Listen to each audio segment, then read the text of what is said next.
E a Confederação Nacional da Indústria divulgou nesta quarta de manhã os indicadores industriais de março deste ano.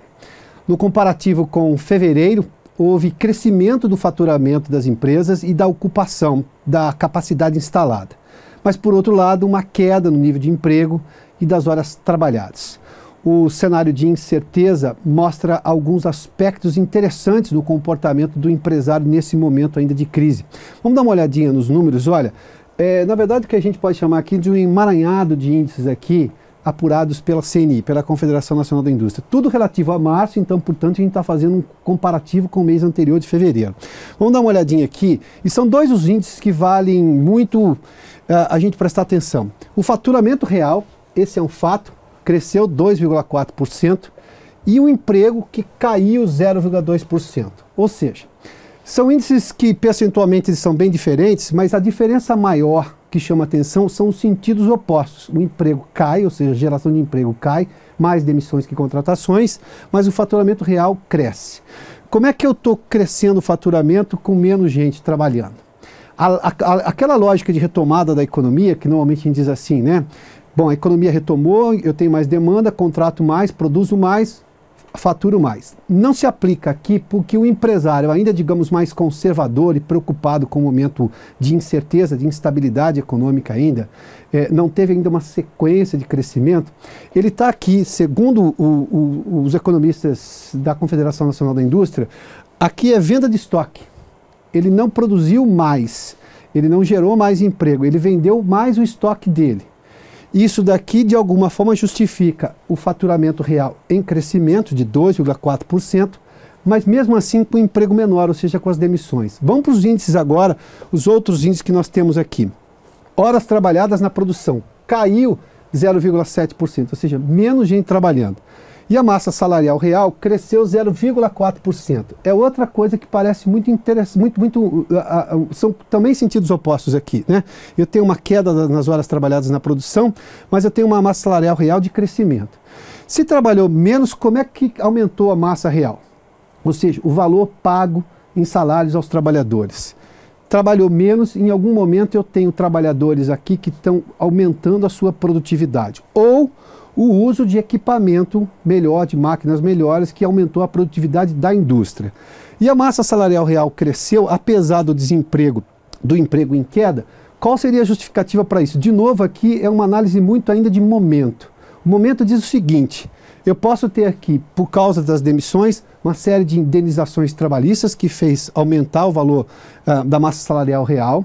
Eu não tive dissídios, porque os dissídios, quando você tem aumento para determinada categoria, porque isso normalmente não acontece no começo do ano, é a partir agora do segundo trimestre do ano que começam os dissídios. Ou seja, a grande explicação que eu tenho aqui é: ou eu tive o mesmo trabalhador que vendeu horas extras, ou seja, trabalhou horas extras e ganhou mais, portanto aumentou a massa salarial, ou eu tive indenizações, que a justificativa está aqui na queda do emprego de 0,2%. Vamos agora para o outro índice aqui. Olha, o rendimento médio também subiu, o rendimento médio real da indústria, ou seja, ela está mais produtiva do que estava nesse crescimento de 1,2%, o que se explica de alguma forma, ou seja, aquele trabalhador que permaneceu empregado está trabalhando mais, está sendo mais produtivo, ou os equipamentos como o maquinário mais moderno estão sendo aplicados ali, esses equipamentos, para se produzir mais. Um outro índice aqui que chama atenção, e o porquê que a gente ainda vai demorar para recuperar o emprego, de alguma maneira, essa é a parte negativa. Embora tenha havido aqui, olha, um crescimento de 0,4 ponto percentual na utilização da capacidade instalada, hoje está em 77,1%. Ou seja, eu tenho praticamente um pouco mais que um quinto, né, ou quase um quarto da indústria ociosa ainda. Mesmo que haja uma boa demanda, a indústria está ociosa. Agora, está ociosa em equipamento, em capacidade produtiva. Quer dizer que para essa capacidade produtiva ela também tem que contratar. Aí vem, diante de tudo que nós vimos aqui, apesar de uma comparação anual dos índices deste ano apresentarem queda em relação a 2016, sobretudo em emprego, que caiu 4,4% se comparado ao trimestre do ano passado, a gente tem aqui uma situação que é muito clara. Se eu tive aqui um faturamento real justificado porque o empresário vendeu o estoque, eu estou tendo, por outro lado, uma demanda, ou seja, tem mais gente querendo comprar. Esse estoque uma hora acaba. Para ele continuar vendendo, ele tem que voltar a produzir. Se voltar a produzir, em algum momento vai ter que contratar. Por isso essa explicação que o emprego é a última coisa a reagir numa retomada econômica. e se imagina que só vai acontecer isso de uma forma um pouco mais forte, mais intensa no segundo semestre.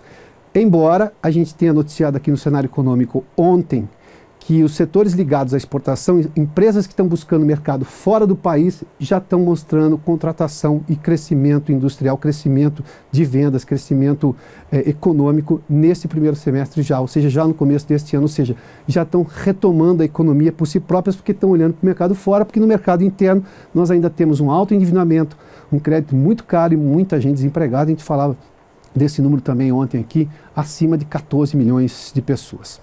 Bom, diante desses números todos, ou seja, há números positivos e números negativos, mas o momento ainda é delicado, ou seja, ainda é de muita observação do empresário nesse comportamento dele, diante de todo esse emaranhado de números que nós apresentamos da Confederação Nacional da Indústria. Bom, vamos lá, para a gente, logo depois do intervalo, nós temos os números do mercado financeiro e também a cotação do dólar, a gente volta em instantes.